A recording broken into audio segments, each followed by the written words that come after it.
Hello everyone, Spaced Oyster here, and welcome back to Let's Play Final Fantasy XII The Zodiac Age.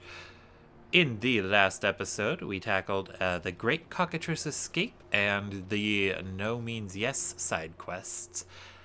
And in this episode, we'll finally, and I do mean finally, be continuing with the main storyline, which is why we are back here in the Golmore Jungle.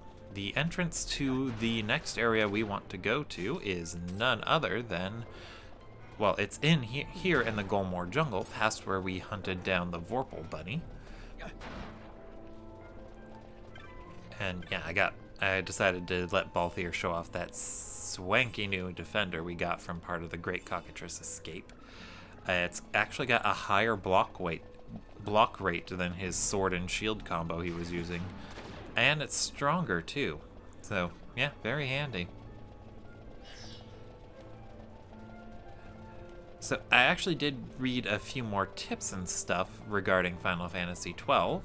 And of those, they mentioned that Balthier actually does function pretty well as a white mage because by the end game, your characters are going to have a very high magic stat, so in spite of his lack of a good magic stat on his own, his mystic armor and the augments he gets from the job more than make up for it, and since he has a high natural strength, he can still deal pretty decent damage with the great swords that a white mage gets.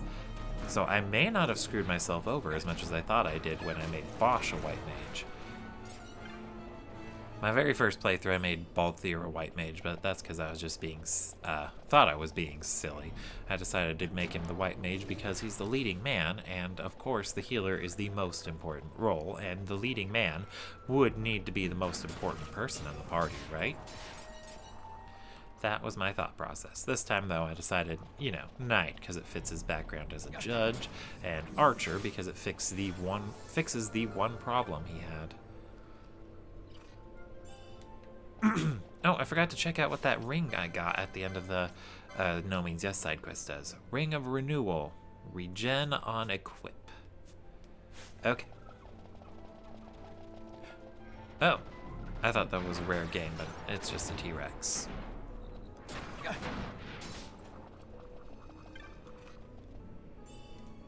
Alright, let's see. And then to the south here, we'll be entering a new location.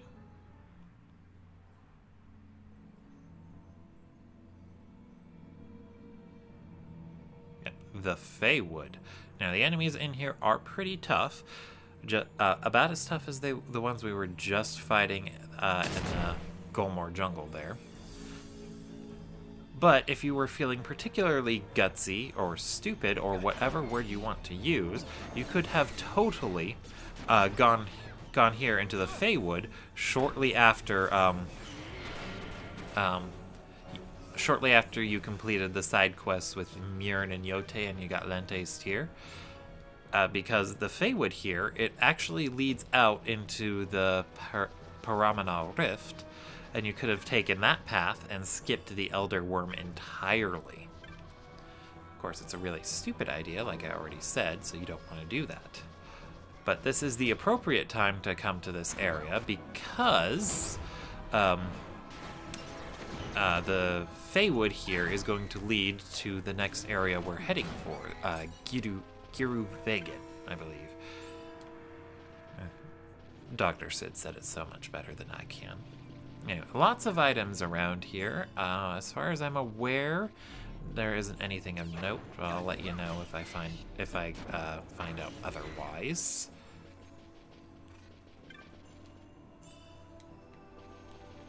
And yeah, just lots of enemies that are capable of buffing themselves and doing a lot of status no-nos. And I really hate them for that. Prince's Kiss. Oh, Balthier's gonna Esuna her, so we don't need to worry about that.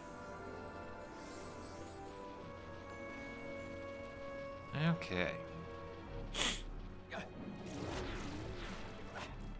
But if you did want to skip the Elder Worm, just stick to the northern wall after you get here from the Golmore Jungle, and you're golden. You might You might be dying a lot along the way, but you can still do it. I believe in you.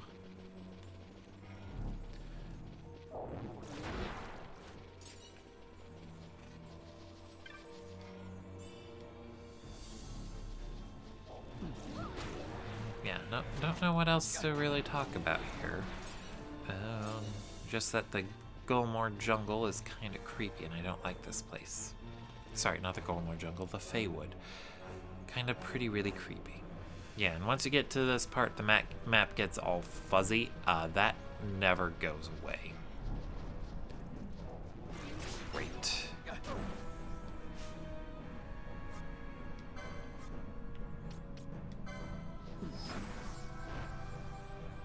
Double great. Ash, why did you...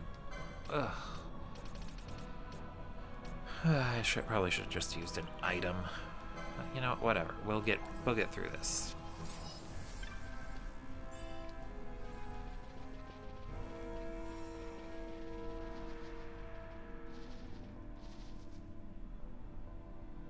I have no idea where this goes. Let's find out. This is the NA Mines. And the enemies are level 65. Okay, yeah, no, we're noping out of there. Nope.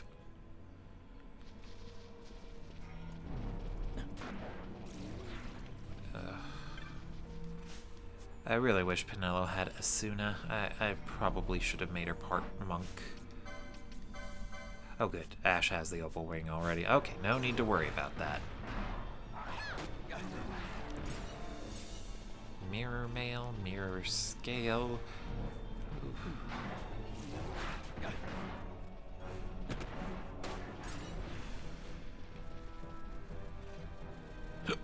Sorry, I should be slowing things down. This is a new area, and it's really creepy.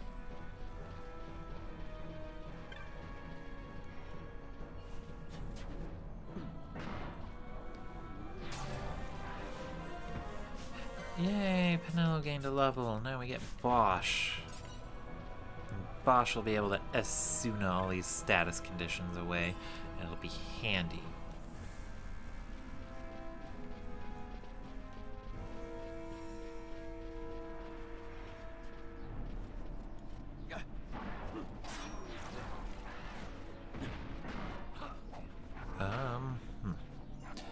I do kind of like that effect with the areas that are like this with that heavy mist thing, because you can see your characters running around when it gets particularly dense.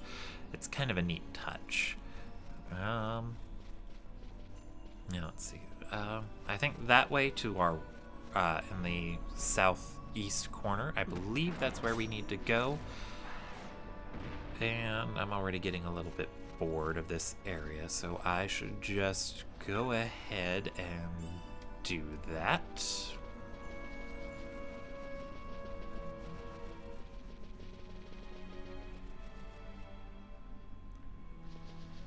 Alright, yeah. This is the area you're aiming for. Let's touch the save crystal. And I'm gonna prepare for the boss fight, so I'll see you guys in a little bit when that's all taken care of.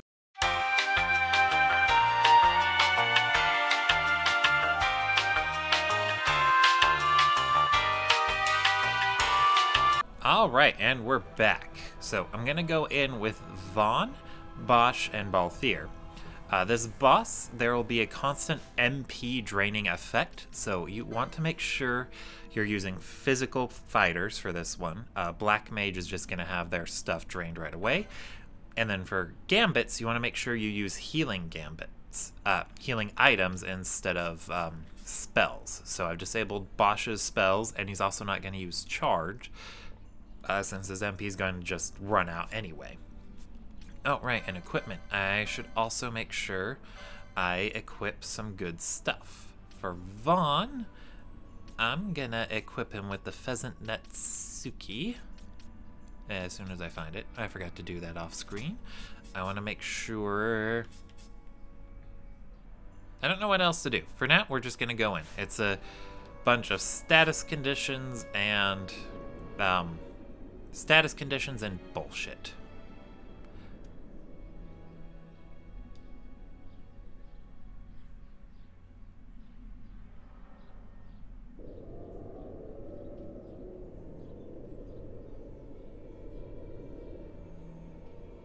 forgot about cutscene.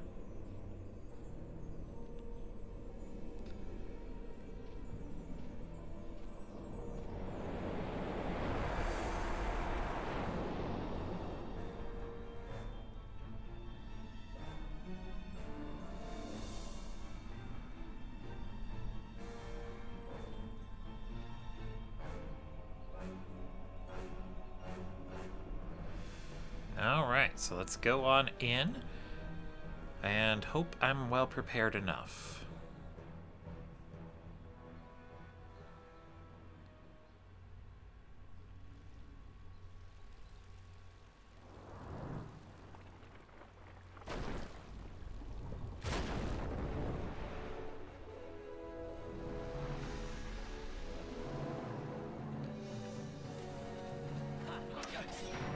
This is the Rafflesia.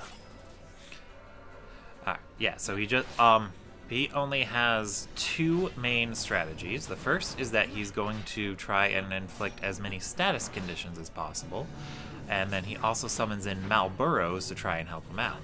So it's definitely a DPS check. He's also going to constantly drain your MP. As you can see, I'm already out. So if you're playing on the PlayStation 2 version, make sure you use your quickenings as quickly as possible, because your MP is going to be gone by the time you actually get him low enough to guarantee a kill. I never miss. I'm going to show off Vaughn's White Whirl. I don't think I've used any of Vaughn's quickenings. He's got some cool ones. Personally, this level 2 one he's got, White Whirl, is my favorite.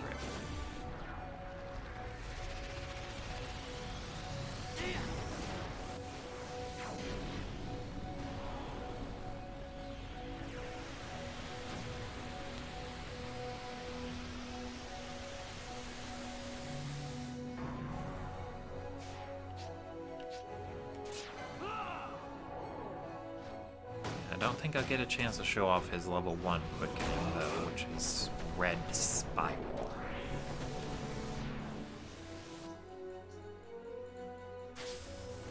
I've got you.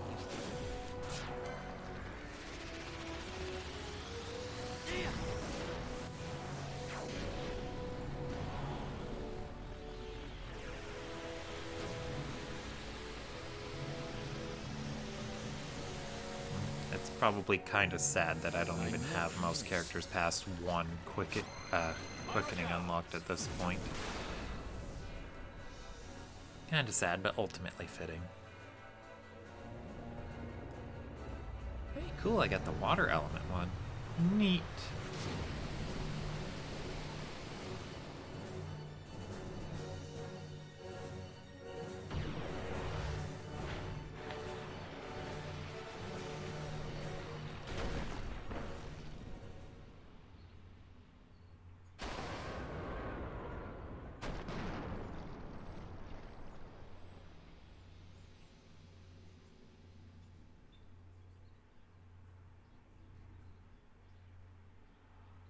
And that's the Rafflesia down.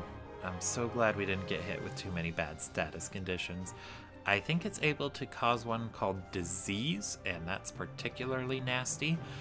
It makes it to where your maximum health total, well, your maximum health is the current amount of health you have. So for example, if a character has 100 hit points and then they get hit with disease, and then they take 10 damage, their new maximum health total becomes 90 hit points.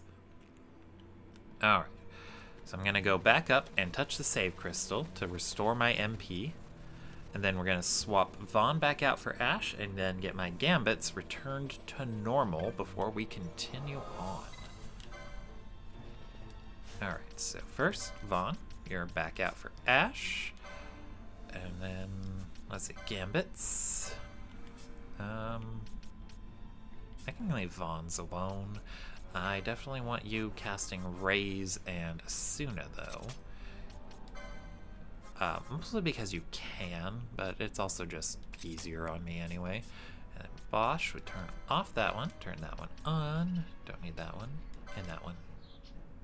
And we turn this back to...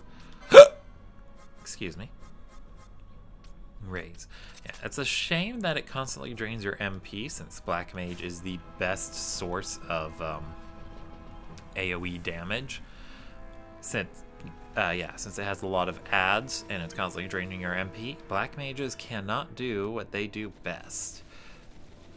I guess I should have probably set up a gambit to also just target the foe with the highest max HP, so that way you burn down the Rafflesia as quick as possible. Anyway, moving on. We're still in the Feywood, and the mist seems to be getting denser. Or maybe it's not, and I can't tell. It's probably not, and I just can't tell the difference. I don't know, I'm a little... you know, just a little not very smart.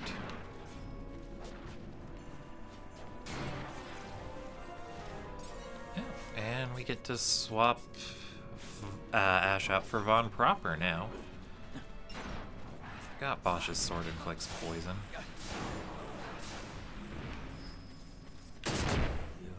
Ow. Alright, Bosch, you're up.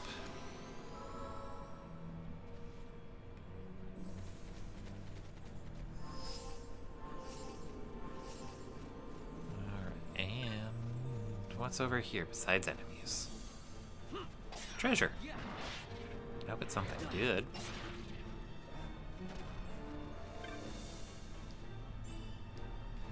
Dispelga. Neat. So, as the name might imply, Dispelga is dispel, but it hits in an area of effect. Super handy if you're fighting multiple enemies that you want to dispel.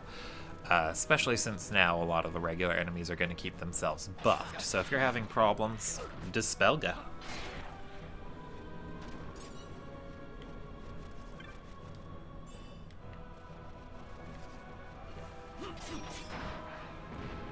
Sorry, I wanted to speed things up a little bit. So, I guess basic exploration like this doesn't need to be slow. As long as I don't get in the habit of fighting bosses all sped up like... Looks like we have something over here too. Maybe it's just an exit though. No, looks like a regular item. Oh, yeah, this the same place I got the tip about using Balthier as a possible good white mage. Also mentioned that if you're having trouble with making sure everyone's able to stay on top of healing, your white mage in particular, you can just turn off their attack gambits, so that way there's absolutely no delay, nothing to delay them from getting to healing. It lowers your overall damage output, but in a pinch, it should be very helpful. And I got turned around somehow. I wanted to see what was up here. Hey, look, the map.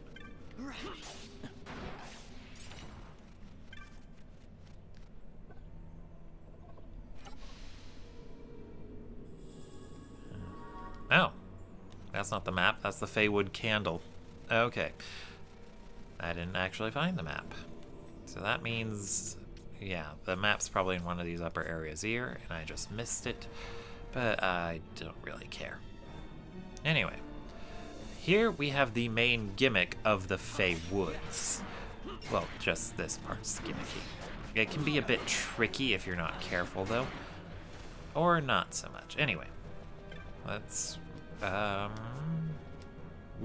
examine the pattern. Voiceless words chime within your head.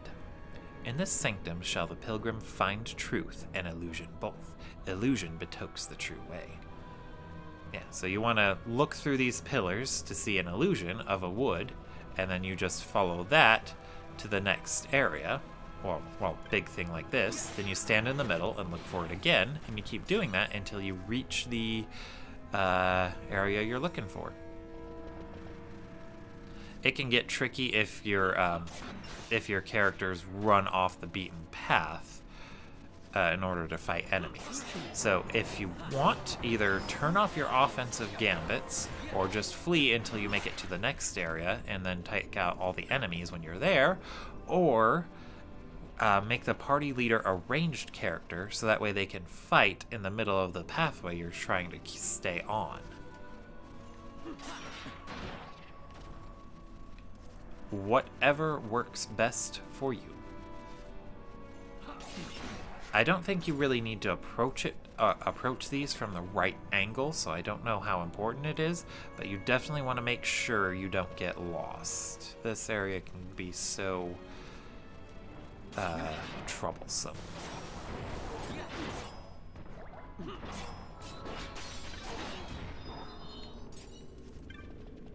Alright, and now that Ash is actually out of the party, I'm going to equip her with a golden amulet. Let's see who's got it. Balthier and Penello.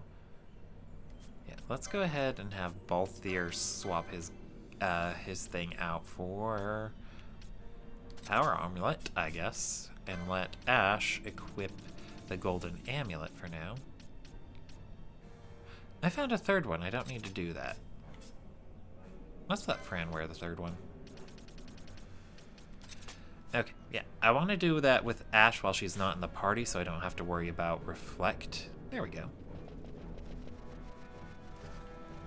Suppose that would be one good benefit to having your black mage and white mage on the same one, is that it would give your black mage access to dispel. I don't think there's any job outside of white mage or red battle mage that gets dispel, so it could be handy in that situation, but because of the massive overlap between the two jobs, it's really not worth it.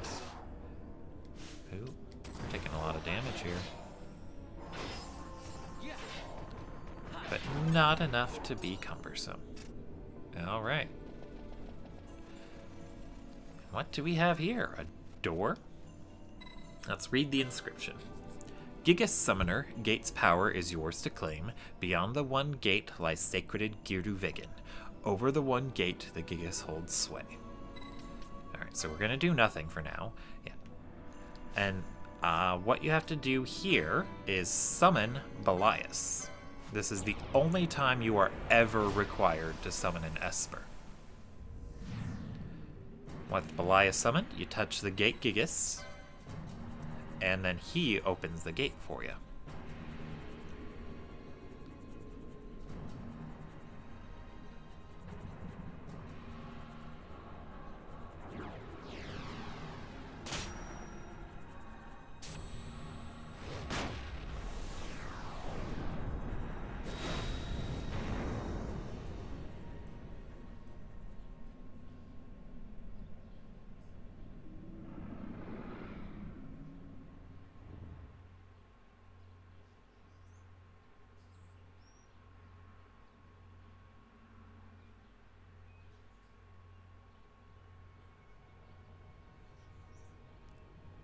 And then this is the part of the game where it gets weird.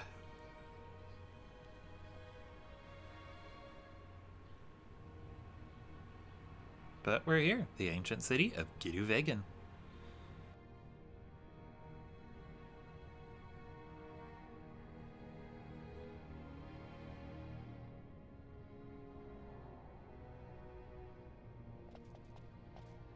On the farthest shores of the River of Time, shrouded deep in the roiling mist. What is it, Fran? The mist runs thick here. Like on the Leviathan? Do not worry, I will behave myself. The mist here is cooled. I sense something like the shadow here. Fena. It appears Sid has yet to arrive. We'll lie in wait for him here. So we're not going inside? Not unless you want to end up twisted. Like the old man.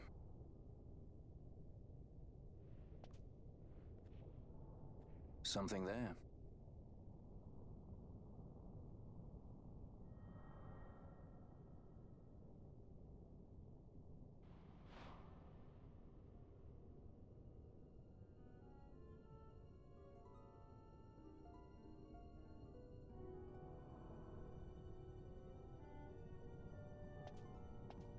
What is it?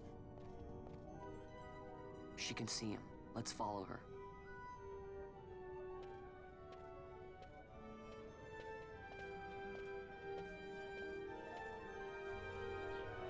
Way to ruin things, Ash. Anyway, I'm gonna go ahead and find the gate crystal first, and then I'm gonna call that an episode. Thank you all for watching, and I'll see you all next time. Spaced Oyster, signing out.